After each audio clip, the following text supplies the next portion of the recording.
Salmo 84, um salmo dos filhos de Corá. Obrigado, irmão. Diz assim este salmo: quão amáveis são os teus tabernáculos, Senhor dos exércitos. A minha alma suspira e desfalece pelos atos do Senhor. O meu coração e a minha carne exultam pelo Deus vivo. O pardal encontrou casa e a andorinha ninho para si, onde acolha os seus filhotes, e eu os teus altares, Senhor dos exércitos, Rei meu e Deus meu. Bem-aventurados os que habitam em tua casa, louvam-te perpetuamente.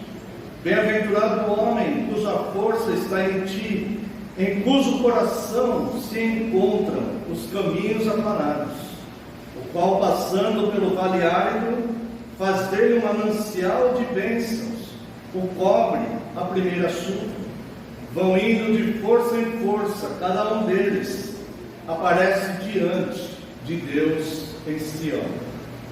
Senhor Deus dos exércitos, escuta-me a oração, presta ouvidos, ó Deus de Jacó. Olha, ó Deus, escudo nosso, e contempla o rosto do teu ungido, pois um dia dos teus atos vale mais que 1000. Prefiro estar à porta da casa do meu Deus, a permanecer nas tendas da perversidade. Porque o Senhor Deus é sol e escudo, o Senhor dá graça e glória. Nenhum bem sonega aos que andam retamente. Ó Senhor dos exércitos, feliz o homem em quem te confia. Convido também a amada Igreja do Senhor Jesus Cristo para a leitura no livro do Apocalipse, capítulo 1, onde faremos a leitura a partir do verso 4.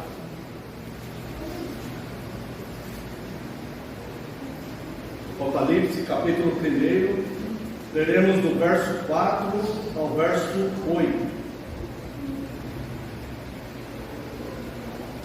João, às 7 igrejas que se encontram na Ásia, graça e paz a vós outros, da parte daquele que é, que era e que há de vir, da parte dos 7 Espíritos que se acham diante do seu trono, e da parte de Jesus Cristo, a fiel testemunha, o primogênito dos mortos e o soberano dos reis da terra, aquele que nos ama e pelo seu sangue nos libertou dos nossos pecados e nos constituiu reino, sacerdotes, para o seu Deus e Pai. A Ele a glória e o domínio pelos séculos dos séculos. Amém. Eis que vem com as nuvens, e todo o olho verá, até quantos o traspassaram, e todas as tribos da terra se lamentarão sobre ele, certamente.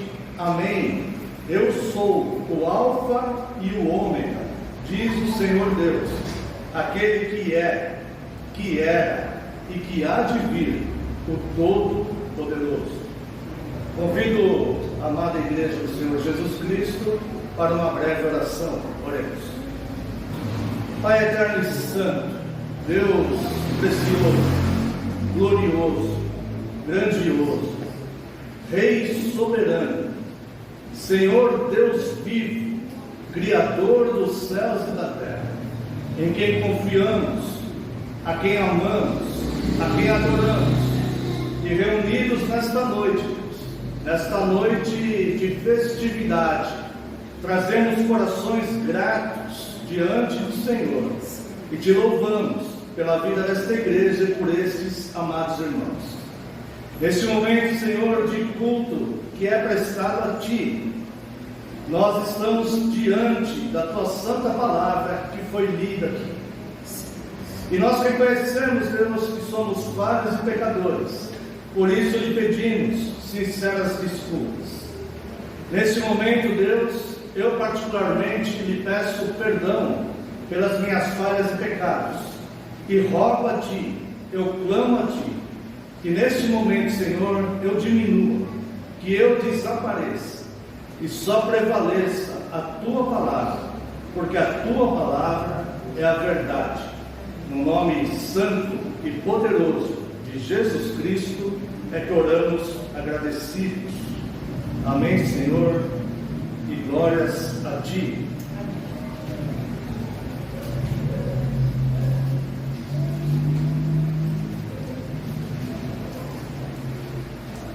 Amada Igreja do Senhor Jesus Cristo, venho vos proclamar Cristo, o início e o fim de todas as coisas, aquele Todo-Poderoso, que se esvaziou da glória de ser Deus, para vir buscar e salvar o perdido, e também aquele que executa o juízo de Deus, pois este Cristo, o qual vos proclamo nesta noite, é o único que foi achado digno de desatar os selos do livro que estava nas mãos do Deus Pai Todo-Poderoso. E ao desatar estes selos, o Senhor Jesus Cristo exerce juízo sobre a terra. A este Cristo, portanto, temei. Ouvimos no Salmo 84 falando sobre pardal e andorinha. O pardal encontrou casa, a andorinha ninho para si, aonde acolha os seus filhotes. E é justamente sobre isso que eu quero, nesta noite festiva de aniversário desta amada igreja, quero mencionar com os irmãos, a princípio, uma igreja acolhedora. Esse exemplo dessas duas aves, o pardal era considerado uma das aves mais baratas que existiam. As pessoas, quando nas leis do Antigo Testamento, muitas vezes elas tinham que sacrificar um animal por algum motivo, Deus exigia que sacrificasse algum animal, ou para perdão dos pecados, ou para consagrar um primogênito que havia nascido, ou para agradecimento por um novo membro da família que não fosse o primogênito, estivesse chegando à sua família, uma bênção de Deus. Eles poderiam apresentar um animal em sacrifício a Deus. E a lei dizia que aquele que não tinha recursos poderia apresentar uma pomba-rola ou um pardal, que eram as aves mais baratas. Esse salmo, falando da igreja, falando dos atos do Senhor, ele começa dizendo Senhor dos Exércitos. Essa expressão, o Senhor dos Exércitos, quer dizer que é aquele que é forte em batalhas, ou seja, aquele que luta a batalha da igreja neste mundo, e que está à frente como grande general, e protetor, e provedor de todas as necessidades da igreja. Por isso a igreja, ela pode ser uma igreja acolhedora, que neste salmo aqui, ilustrado com o pardal e a andorinha. O pardal, a ave talvez de menos valor. Quantas vezes um ser humano se sente desvalorizado na sua própria vida?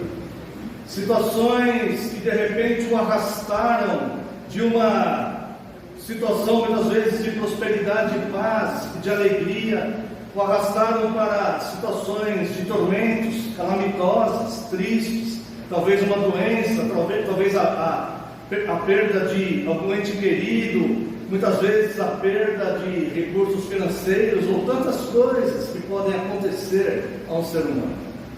E muitas vezes o ser humano ele não consegue lidar bem com isso, pelo que está passando, e ele se sente desvalorizado, ele se sente talvez tão sem valor como um pardal, uma ave que não tinha um valor financeiro. E aqui a palavra de Deus diz que o pardal encontrou casa, o pardal encontrou um acolhimento na casa do Senhor. Essa igreja acolhe a cada um que por algum motivo que talvez a vida tenha proporcionado, esteja se sentindo nessas condições, desvalorizado, triste, muitas vezes humilhado, talvez decepcionado consigo mesmo, com a vida. A igreja de Cristo acolhe o ser humano e reconhece esta alma como uma alma que tem o maior valor do mundo. Também diz aqui sobre a andorinha. A andorinha é considerada uma ave inquieta. Eu não sou especialista em aves, né, irmãos? É que o texto vai falar sobre aves aqui, né? A andorinha é uma ave totalmente inquieta. Quem já viu uma revoada de andorinhas? Elas são bem inquietas. A casa de Deus acolhe também aquelas pessoas inquietas, que não conseguem se estabelecer, que não conseguem dar continuidade a um projeto, que muitas vezes se entusiasmam com uma coisa e logo em seguida já querem partir para outra. Parece que lhe falta algo, parece que nada satisfaz, parece que nesse momento aqui está bom, mas amanhã já quer ir para outro lugar, já quer mudar de emprego, já quer uma outra situação e precisa de novidades. Eu quero dizer para os irmãos que a igreja acolhe também aquele que está inquieto na vida, aquele que não consegue se estabelecer, aquele que por algum motivo é jogado de um lado para o outro, por circunstâncias. A igreja, que é do Senhor dos Exércitos, ela acolhe também aqueles que estão inquietos com as suas próprias vidas, insatisfeitos. E o Evangelho é a grande novidade que se renova na mente, no coração e na alma de todos nós, todas as vezes que meditamos sobre ele, ou todas as vezes que ouvimos falar do Rei do Universo, aquele Todo-Poderoso que eu falei no começo, que veio buscar e salvar o perdido, e que também exerce o juízo de Deus no mundo. Essa igreja, ela é tão acolhedora, que ela acolhe aquele que se sente desvalorizado, ela acolhe aqueles inquietos, ela acolhe aqueles que estão passando por diversos problemas, e esses são acolhidos, recebidos, amados, amparados, tratados, alimentados e hidratados com a santa palavra de Deus, que eles passam a se tornar os acolhedores.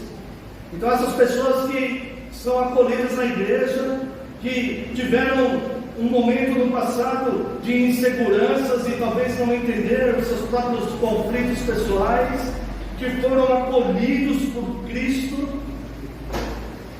elas passam a ser acolhedoras também. Esse salmo eles cantavam quando eles estavam em percurso, em procissão para o templo para louvar a Deus. E eles muitas vezes tinham que atravessar um vale chamado o Vale de Baca, que é mais descrito também em outro salmo. E o que eles faziam? Era um vale árido, era um local onde muitas vezes demorava muito para chover e a terra era árida. E o que eles faziam ao atravessar aquele vale? Eles faziam lagares. Por isso esse salmo é conhecido também como o Salmo dos Lagares. Conforme eles estavam em procissão, aquele povo, aquela multidão, atravessando aquele vale, indo para o templo para adorar o Deus dos exércitos, eles abriam lagares, como diz aqui o verso 6, o qual passando pelo vale árido, faz dele um manancial de bênçãos, o cobre a primeira chuva. Como que eles faziam nesse vale árido um manancial de bênçãos? Eles abriam lagares e continuavam indo embora, para que quando viesse a chuva, a água ficasse ali como se fosse um açude, para que quando viessem outros em procissão, para fazer o mesmo caminho, para trilhar o mesmo vale árido, para adorarem a Deus, tivessem um conforto e pudessem se dessedentar naquele vale árido. Esse também é uma forma de acolhimento. Então a verdadeira igreja de Cristo é aquela que vai alcançar aquelas pessoas que se sentem muitas vezes desmerecidas ou desvalorizadas, essas pessoas são acolhidas, tratadas, e essas pessoas continuam caminhando, servindo a Cristo, porque a igreja, ela não é uma varanda, ela não é um local onde você fica em repouso ali, olhando flores e aparatos. A igreja é a estrada que está te conduzindo aos céus, porque a igreja é o corpo de Cristo. Como disse o pastor Cleiton agora há pouco, a igreja somos nós juntos congregados, nós somos a estrada para o céu. Esse é o caminho de Cristo. Não há caminho de Cristo com pessoas isoladas, não há caminho de Cristo com pessoas divididas, não há caminho de Cristo com pessoas que semeiam contendas. O caminho de Cristo é um manancial de bênçãos, e a primeira chuva irá confortar aqueles que chegarão aqui depois que vocês chegarem. Eles serão hidratados e alimentados também, e também serão acolhidos com todo esse amor. E a palavra ainda diz que este salmo, no verso 10, pois um dia nos teus átrios vale mais do que 1000. Prefiro estar à porta da casa do meu Deus, a permanecer nas tendas da perversidade. Agora olha só por que ele diz isso, verso 11. Lembra o Senhor dos Exércitos? Porque o Senhor Deus é sol e escudo. É na igreja que você está protegido, sabia? É na igreja que você está protegido. A proposta do mundo é a ilusão e o engano. A proposta do mundo é a ilusão e o engano. Não, lá fora você vai ser mais feliz. Lá fora você não tem tantas obrigações. Lá fora você pode curtir a vida. Você pode fazer o que quiser. Caminho de depressão e lágrimas. Mas a igreja de Cristo, ela é governada pelo Senhor dos Exércitos, e ela é sol, ela aquece, e ela é escudo contra os dardos inflamados do maligno. O Senhor dá graça e glória, e nenhum bem sonega aos que andam retamente. Faz parte de andar retamente o temor a Deus. O temor a Deus é o princípio da sabedoria. E por fim o Salmo 84 diz: ó Senhor dos Exércitos, feliz o homem em quem te confia. Já o texto que nós lemos do Apocalipse nos apresenta esse Senhor dos Exércitos, que é o sol e o escudo, e que cuida e protege a sua igreja. Não há dúvidas que o autor humano dessa carta é João, mas o autor da carta é o próprio Cristo, pois o verso 1 diz: revelação de Jesus Cristo. E nesta revelação que o Senhor Jesus Cristo deu para o apóstolo João, se enquadra aqui 7 igrejas, as 7 igrejas da Ásia. Interessante observar que este número 7 é um número no simbolismo, porque o livro do Apocalipse ele é escrito com um simbolismo muito grande, e a própria Bíblia explica esse simbolismo do livro. No período intertestamentário, ou seja, quando termina o Antigo Testamento em Malaquias, e antes de começar o Novo Testamento em Mateus, Deus não envia um profeta canônico. Ou seja, as Escrituras parece que elas fazem uma pausa, as Escrituras canônicas, elas fazem uma pausa, terminam ali no Antigo Testamento em Malaquias, e 400 anos depois ela volta a ser escrita, agora através dos Evangelhos, através de Levi, que é o Mateus. Durante esses 400 anos, o povo judeu produziu literatura, e foi muito comum nesse período da cultura judaica que as literaturas elas eram recheadas de simbolismos. Então os judeus eles estavam tão acostumados aos simbolismos que eu me arrisco a dizer, opinião pessoal minha, eu me arrisco a dizer que os judeus convertidos do primeiro século, eles entenderam o livro do Apocalipse com muito mais facilidade do que nós hoje no século XXI. Porque todo esse simbolismo que é usado no livro do Apocalipse, ele é retirado das próprias escrituras. E havia 400 anos da cultura judaica produzindo livros falando sobre essas simbologias. Então, irmãos, não existe opinião humana para interpretar o livro do Apocalipse, mas sim a pesquisa da própria Bíblia, que cada um daqueles simbolismos está sendo ensinado na própria Escritura. E esse número 7, ele representa, segundo essa simbologia toda, ele representa uma perfeição e uma totalidade. Então, quando Cristo manda João, Cristo que é o autor da carta, das cartas, manda João escrever 7 cartas para as 7 igrejas da Ásia, com certeza essas 7 cartas tornaram-se canônicas, porque elas são cartas para a igreja hoje. É a totalidade e a perfeição. E a palavra de Cristo, ela não para no tempo, ela continua sendo exatamente como foi revelada nas Escrituras. Ao contrário, ela é viva e eficaz, e ela vai se renovando sem que haja nenhum tipo de mudança do que está escrito.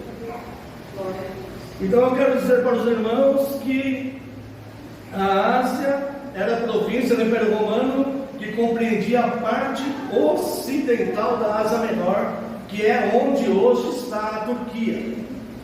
A Turquia é um país que ela é uma porta de entrada entre a Europa e a Ásia. E João estava exilado na ilha de Patmos, e da ilha de Patmos ele conseguia ver essa costa da Turquia, aonde estavam essas igrejas.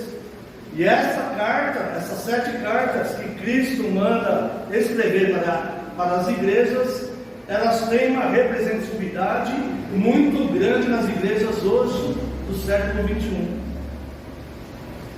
As 7 cidades eram ligadas entre si por estradas, e eram cada uma delas os principais centros dos seus distritos.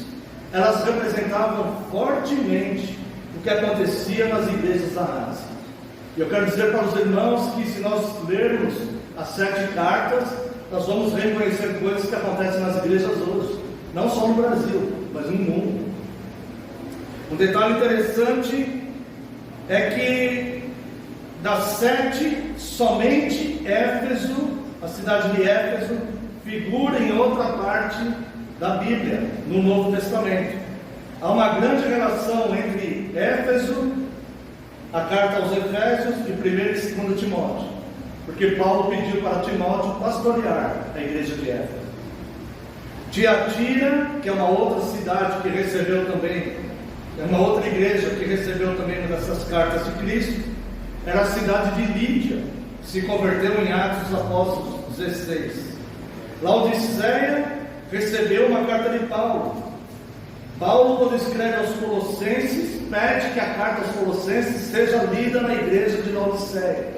Havia uma proximidade, uma estreita ligação entre Colossos e Laodiceia.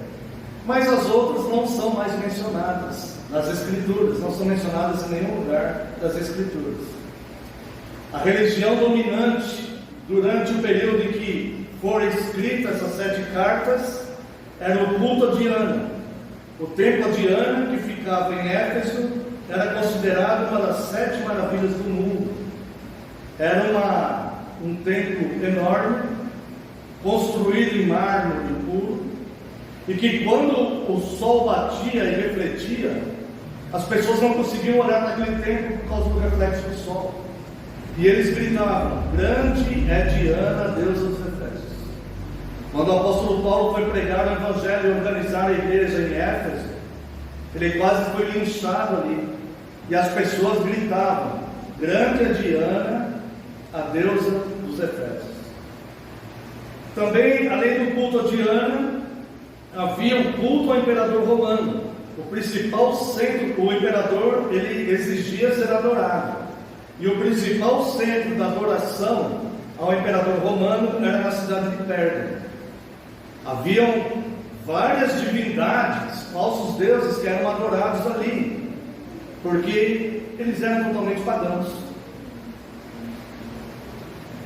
Eles adoravam Cibele em Esmirna, e Sardes, Artemis, que tem uma relação com Diana, em Tiatira, e todos os cultos relacionados a Diana, as suas profetisas eram prostitutas públicas.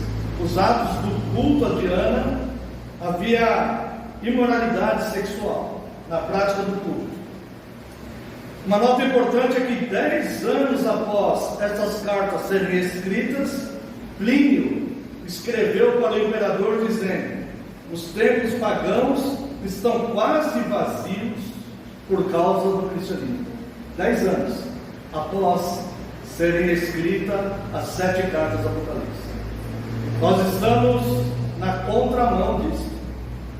Hoje no Brasil, e eu diria até no mundo, nós estamos vendo o declínio do cristianismo e vivendo um momento de neopaganismo, ou seja, o paganismo está tomando força de novo, na inversão moral que está acontecendo na nossa sociedade, nos valores que estão ensinando para os nossos jovens e crianças, através de filmes, de literatura e até mesmo por doutrinações em escolas.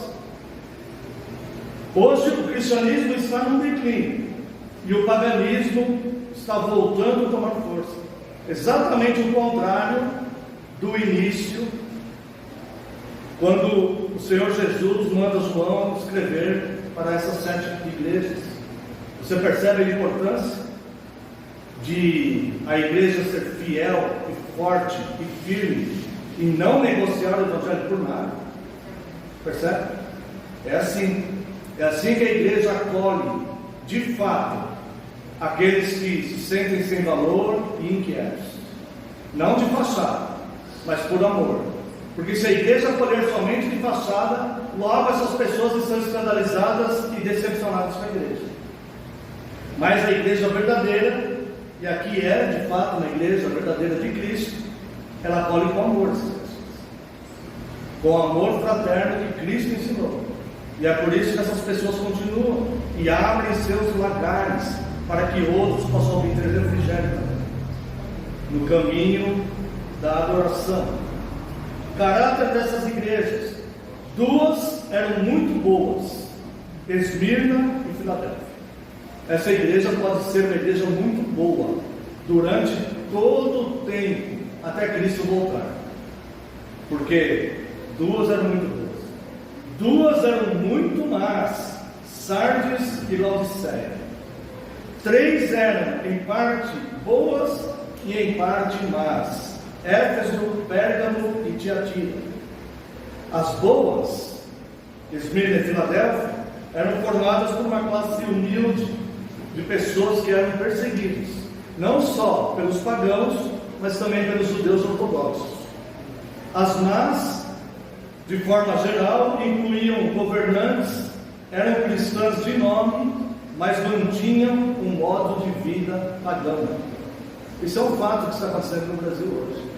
Muitas pessoas proferem ou professam serem cristãs, mas vivem exatamente como as pessoas lá fora. As 3, que não eram nem boas nem más. Éfeso era ortodoxa, mas era uma igreja indiferente. Pérgamo ainda era uma igreja herética, mas procurava ser fiel a Cristo.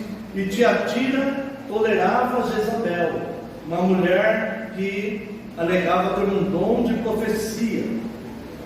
Mas essa igreja começava a desenvolver, apesar desta falsa profetisa que a igreja tolerava, a igreja começava então a desenvolver um crescente zelo, mas estava errado.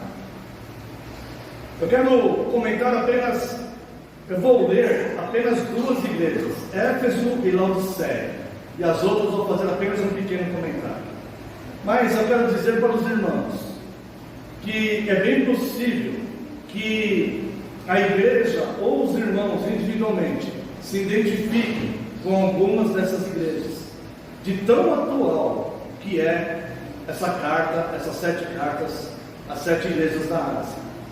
Contra essa igreja, como diz aqui no verso 4: tenho, porém, contra ti. Isso aqui serve para a igreja enquanto congregada, e serve para o indivíduo cristão, que quando congregado forma a igreja. A igreja é viva, formada por pessoas vivas. E ele diz aqui no verso 4: tenho, porém, contra ti que o Senhor Deus Todo-Poderoso, Senhor dos Exércitos, nunca fale isso com nós, nunca fale isso. Tenho, porém, contra ti. Há que haver um zelo na vida de cada um de nós, ao vivermos e ao professarmos o santo nome de Cristo em nossas vidas. O sangue que nos foi aspergido, ele nos salva, mas o caminho para esta salvação é a santidade nele, em Cristo. Portanto, o Senhor Jesus, ele reconhece aqui nessa igreja de Éfeso obras, serviço piedoso, e ele elogia essas obras. Ele não é injusto, ele reconhece. Mas ele diz aqui algo bastante interessante: tenho, porém, contra ti.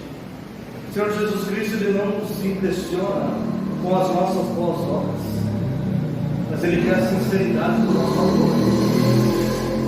A lei do céu é o amor. Quem não ama é um fora da lei, da perspectiva do céu. Há que amar as pessoas, há que dar a outra face. Se alguém quiser tomar a sua túnica, dê a capa também. Se você tem 2 túnicas, dê uma a quem não tem. Se você tem um pão, divida no meio. Há que se ter amor, para que se professe o nome do Todo-Poderoso, do Senhor dos Exércitos. Essa igreja tem um nome, ela pertence a Cristo. Nós somos membros de um corpo, e sendo membros de um corpo, nós somos membros de nós mesmos, uns dos outros. Somos membros uns dos outros. E se você não ama aquele que está do seu lado, na congregação, como você amará a cabeça do corpo, que é Cristo? Tenho, porém, contra ti que abandonaste o teu primeiro amor. Continua fazendo boas obras, são elogiáveis as tuas obras, mas tenho contra ti que abandonaste o teu primeiro amor. E sem amor não há céu para ninguém, sem amor não há Cristo para ninguém, sem amor não há fé para ninguém. Sem amor é só ilusão, porque o Deus de quem não ama é o seu próprio vento, e o seu destino é a perdição, como o apóstolo Paulo diz em uma de suas cartas. E o Senhor Jesus então aqui lhe diz: tenho, porém, contra ti que abandonaste o teu primeiro amor.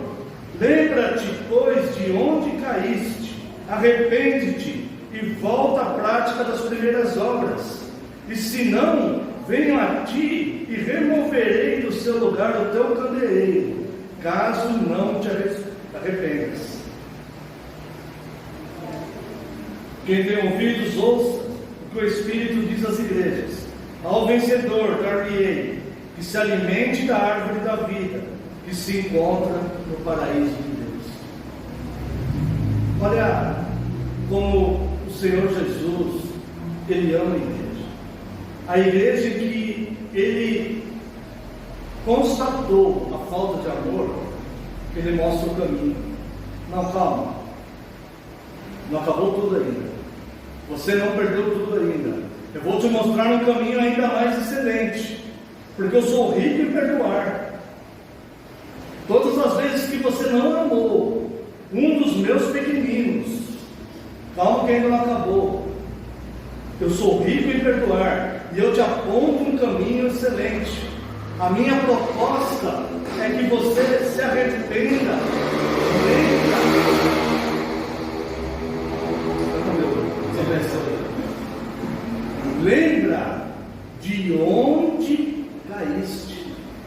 detalhe importante que o Senhor Jesus nos faz despertar na nossa consciência: lembra aonde você caiu. Faça aí uma varredura na sua memória. Onde foi que eu comecei a esfriar, Senhor? Aonde foi que eu comecei a abandonar o primeiro amor? Aonde foi? Que dia foi? Onde eu estava? O que aconteceu? Alguém me influenciou? Foi minha decisão? Eu nem lembro mais. Mas ele fala: arrepende-te por não amar. Tenho, porém, contra ti que você não está amando. Lembra-te onde caíste, arrepende-te e volta às primeiras obras. Lembra essas obras que eu estou elogiando aqui, que você fez com tanto amor? Volte a elas, mas com amor, porque sem amor não há piedade. Pode haver caridade, pode haver fazer favor para as pessoas, mas não há o serviço piedoso a Cristo. A piedade está relacionada ao serviço com Cristo. Lembra-te, pois de onde caíste, arrepende-te e volta à prática das primeiras obras. Senão, venho a ti e moverei do teu lugar o teu candeeiro, caso não te arrependas. Não é por mal, não é por mal. É que no paraíso que estamos preparando para a nossa igreja, haverá amor. E se você se recusa a amar, você não vai poder ficar lá. Não é por mal. É porque todos aqueles que nós vamos acolher no nosso paraíso, será como o Salmo 84. Serão acolhidos todos com amor. Mas se você se recusa ao amor, se você recusa a amar, então, arrepende-te e lembra-te de onde caíste e volte às primeiras obras. A carta à igreja de Esmirna, eu não vou ler, ela vai do 8 ao 11. Essa igreja sofreu uma tribulação leve, breve, de Domiciano e Trajano. Martirizou um dos santos, um dos cristãos memoráveis, que foi Inácio. Era um dos pais da igreja, tornou-se um dos pais da igreja, discípulo de apóstolos, discípulo do apóstolo João. Essa tribulação de Domiciano e Trajano martirizou Inácio. Mas essa igreja, ela sofreu essa tribulação breve, mas se conservou até hoje. Existe uma igreja extremamente forte nessa cidade de Esmirna, que hoje na Turquia se chama Izmir. É separado, Izmir. Depois a igreja de Pérgamo, que vai do capítulo 2, de 12 a 17. Essa igreja, aqui foi inventado o pergaminho. Por isso que o pergaminho chama pergaminho, que foi inventado na cidade de Pérgamo. Ali, na descrição, Jesus fala: eu sei que vocês têm dificuldades aí, porque é onde está o trono de Satanás. Jesus fala isso na carta. Depois você lê lá, por questão de tempo eu não vou ler. Apocalipse 2, 12 a 17. Aqui, nessa cidade, havia a estátua do imperador romano, onde as pessoas eram obrigadas a adorá-lo. Os romanos conquistaram todo o seu mundo conhecido da época. Foi a maior globalização que existiu antes da era da internet. E eles conquistaram todo o mundo civilizado da sua época. E eles, para não incitar, para não permitir que houvesse uma rebeldia dos povos conquistados contra eles, eles permitiam que aqueles povos adorassem os seus deuses. Mas eles só faziam uma exigência: que deveriam adorar o imperador romano também. E como eles eram pagãos, eles adoravam vários deuses, eles adoravam também o imperador romano. E é por isso que os cristãos eram perseguidos pelo Império Romano, porque os cristãos se recusavam a adorar o imperador romano. E a estátua do imperador estava nessa cidade de Pérgamo. Por isso Jesus fala: onde está o trono de Satanás? Tiatira, capítulo 2, de 18 a 29, o Senhor Jesus se apresenta dizendo que tem olhos de fogo e pés de bronze. Para Jesus se apresentar assim para uma igreja, é sinal que alguma coisa ali não estava bem, alguma coisa estava errada. E essa igreja tolerava uma falsa profetisa chamada Jezabel. Essa daqui, obviamente, não era Jezabel, a mulher de Acabe, já havia morrido séculos antes. E nós não sabemos se o nome dessa profetisa era de fato Jezabel, ou se o Senhor Jesus coloca esse nome aqui para definir essa falsa profetisa como a profetisa de Baal, que era Jezabel, mulher de Acabe. E ele diz: essas coisas vos escreve para esta igreja, aquele que tem os olhos de fogo, que vê o erro e vai consumir, e os pés de bronze, que vai esmigalhar. Tenho contra ti que toleras uma falsa profetisa falando em meu nome. E eu não vou ler aqui, mas se você for ler aqui, você vai ver palavras duras de Jesus falando acerca dessa mulher, sobre os filhos dela, como a mão dele pesaria sobre essa mulher, com morte e doença. E ele diz aqui: mas aqueles que estão na igreja e que não se submetem a ela, que não toleram essa falsa profetisa, estes conservariam a salva. Também a carta de Sardes vai no capítulo 3, do verso 1 ao 6. Só diz ali que haviam poucos cristãos verdadeiros a serem salvos. A maioria da igreja se perdeu. Mas esses poucos, Cristo fala que seriam salvos. É possível haver pessoas salvas em igrejas infiéis. É possível acontecer isso. Portanto, não julgue as pessoas que estão em outros ministérios. Não julgue. Tenha amor por eles. Mesmo que você perceba que em um lugar ou outro pode ser uma seita ou um erro, alguma coisa. Mesmo assim, respeite. Porque nós não sabemos por quem o Senhor Jesus, para quem o Senhor Jesus vai aspergir aquele sangue salvador. Mas é necessário corrigir e ensinar. É necessário haver uma reforma. Hoje não é mais possível, como a igreja estava desviada. No século XVI, os reformadores corrigiram a igreja, trouxeram a igreja de volta para as Escrituras. Hoje não é mais possível fazer isso. Mas cada um pode ser o seu próprio reformador, analisando as Escrituras e olhando para si mesmo. Eu estou certo diante das Escrituras? Não precisa nem acusar os outros. Basta olhar para as Escrituras e olhar para si mesmo. E quantas vezes eu me peguei errado? Quantas vezes? Teve um pastor, quando logo na minha conversão, que ele dizia o seguinte, isso me marcou, eu era bem jovenzinho. E ali ele dizia o seguinte, ele falava assim: entre a minha opinião e a opinião de outro homem, eu fico com a minha opinião.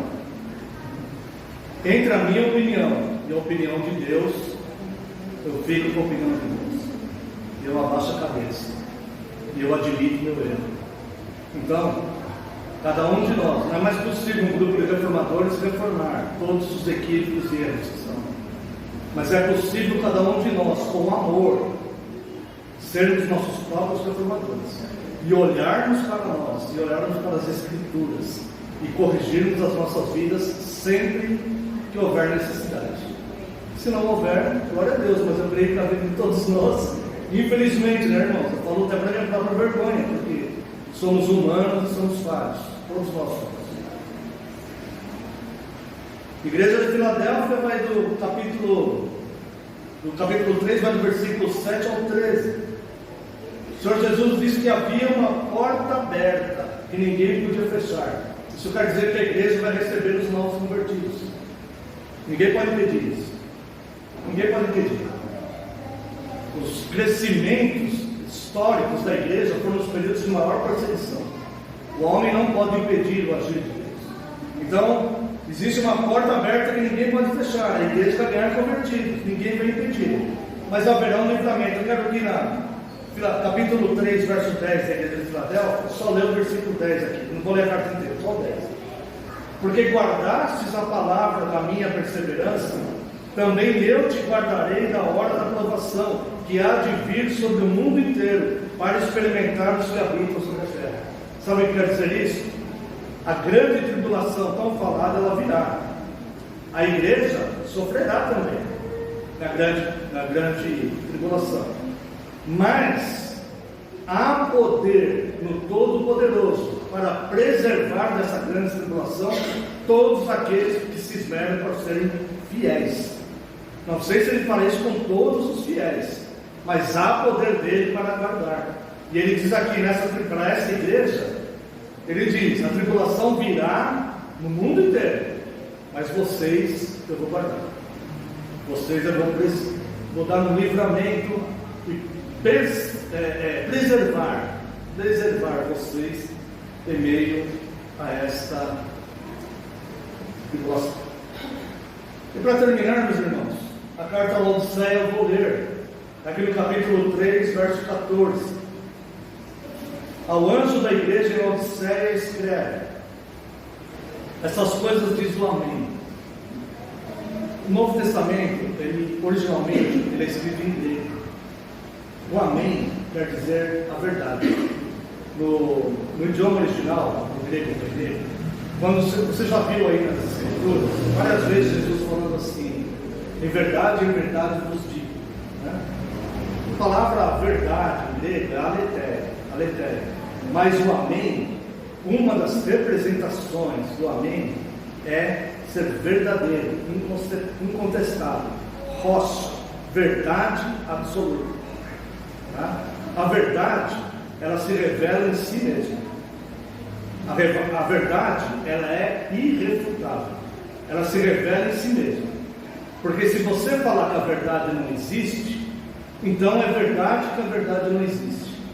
Para ser verdadeira é necessário ser verdade. Então a verdade existe e ela se revela por si mesma. Então a palavra de Deus no original, quando Jesus fala em verdade vos digo, no original está amém, amém, lego. Amém, amém. E quando diz aqui amém, essas coisas diz o amém. Está querendo dizer aquele que se revela por si mesmo, aquele que é irrefutável, aquele que é verdadeiro, aquele que é a rocha. Essas coisas diz o amém, testemunha fiel e verdadeira, o princípio da criação de Deus. Conheço as tuas obras, que nem és quente nem frio. Quem dera fosses quente ou frio. E o Senhor nos livre de ouvir do Senhor Jesus, o verso 16, porque Jesus é de fato o amor que veio buscar esse amor perdido, mas é de fato também aquele que exerce o juízo. Assim, porque és morno e nem és quente nem frio, estou a ponto de vomitar-te da minha boca. O Senhor Jesus nos livre disso. Porque é melhor ser quente ou frio. Quente é o fervoroso na fé. O frio é aquele que ainda não foi alcançado. Ele não conhece, ele está lá fora, ele pode ser alcançado. Mas o morno, aquele que já participou dessa comunhão santa, já esteve nas nossas festas, já ouviu falar do Rei do Universo e não se importa em ser morno, esse será vomitado da boca de Cristo. Glória a Deus por ouvirmos isto enquanto há tempo. Glória a Deus por, durante um período da nossa vida, nós tomarmos consciência disso e não sermos pegos de surpresa, porque passamos uma vida inteira ouvindo falar de um Jesus bonzinho e promessas de prosperidade, e ninguém nos alertou sobre o que está escrito. Mas ele alerta a igreja: quem dera fosse frio ou quente, mas como és morno, estou a ponto de vomitar-te da minha boca. Pois dizes: estou rico e abastado, não preciso de coisa alguma, e nem sabes que tu és infeliz, sim, miserável, pobre, cego e nu. Essas palavras são muito duras para quem só conhece meio Jesus, só conhece o Jesus que morreu na cruz, que veio buscar e salvar o perdido, mas não conhece o Jesus que vem vencendo e para vencer, com uma espada afiada nas suas mãos, para fazer juízo na terra, para separar o trigo do joio, para decretar a sentença, para a direita bendito de meu Pai, para o reino que está prometido para você antes da fundação do mundo, para a esquerda, malditos. Jesus fala isso. Para a esquerda, pois não vos conheço. Não foi assim na parábola das 10 virgens? 5 tinham a lâmpada e o azeite. A lâmpada das Escrituras, e o azeite é o Espírito Santo. As Escrituras não acendem na tua vida se o Espírito Santo não iluminar elas para você. Sabia disso? Você tem que orar para o Senhor, ilumina. Essa palavra já está revelada, não tem novas revelações. A palavra, o cânone já está encerrado nas Escrituras. A palavra está revelada, e ela vai te falar, como que está escrita há mais de 2000 anos, ela vai te falar na tua vida de hoje, no dia de hoje, o que você precisa. E aqui só vai acontecer isso quando o Espírito Santo iluminar na sua mente, no seu coração, na sua alma, essa palavra já revelada. Não há segredo, é isso. Então a palavra, elas tinham a palavra e tinham o Espírito. Elas tinham azeite, elas tinham a lâmpada e tinham azeite. Então a lâmpada acendida. As 5 nécias, e um dos sinônimos de nécio, nécio é tolo, mas um dos sinônimos de nécio é absurdo. Absurdo. 5 eram nécias, agiam absurdamente, tolas. Elas tinham só a lâmpada, elas conheciam a palavra revelada, mas não tinham o Espírito Santo iluminando a palavra delas. Muito técnico, né? Isso serve muito para nós, né? Reformado muitas vezes, né? Muito técnico na palavra, mas não tinha o Espírito. É assim. Então tem que ter a lâmpada e tem que ter o azeite. E aqui diz, verso 17: pois diz, estou rico e abastado e não preciso de coisa alguma, e nem sabes que tu és infeliz, sim, miserável, pobre, cego e nu. Mas Jesus vem de novo mostrando o caminho. Olha, você está nessa situação aí, ó, infeliz, miserável, pobre, cego e nu. Mas calma, ainda não acabou tudo para você. Vou te mostrar um caminho mais excelente. Quem tem ouvidos, ouça o que o Espírito diz às igrejas. Aconselho-te que de mim compre ouro refinado pelo fogo, para te enriqueceres, vestiduras brancas para te vestires, a fim de que não seja manifesta a vergonha da tua nudez, e colírio para ungires os olhos, a fim de que vejas. Eu repreendo e disciplino a quantos amo. Sê, pois, zeloso, arrepende-te. Agora, para mim, o mais aterrador, que mais assusta, estarrecedor, é o verso 20, que é tão mal usado no nosso país. Eis que estou à porta e bato. Se alguém ouvir a minha voz e abrir a porta, entrarei em sua casa e cearei com ele e ele comigo. As pessoas usam esse versículo aqui para evangelizar os ímpios de fora. Cristo não está falando isso aqui para os ímpios de fora. Para a vergonha de toda a igreja durante todos os séculos. Cristo está falando isso para a igreja. Eis que estou fora, eis que estou à porta e bato. Uma igreja que professava o nome de Cristo, mas Cristo falava, estou aqui fora. Vocês estão aí dentro? Estou aqui fora. Estou batendo na porta. Se alguém daí de dentro ouvir o que eu estou falando, mesmo que a maioria da igreja seja morna e seja vomitada na minha boca, mas se alguém aí dentro ouvir e abrir a porta, então eu vou entrar, cearei com você e você ceará comigo. Os judeus só ceavam, não sei se ainda é assim hoje, né? Culturalmente, os judeus só ceavam com aquele que ele tinha muita relação, muita intimidade, muita proximidade, né? Eu creio que os judeus ortodoxos mesmo ainda são assim.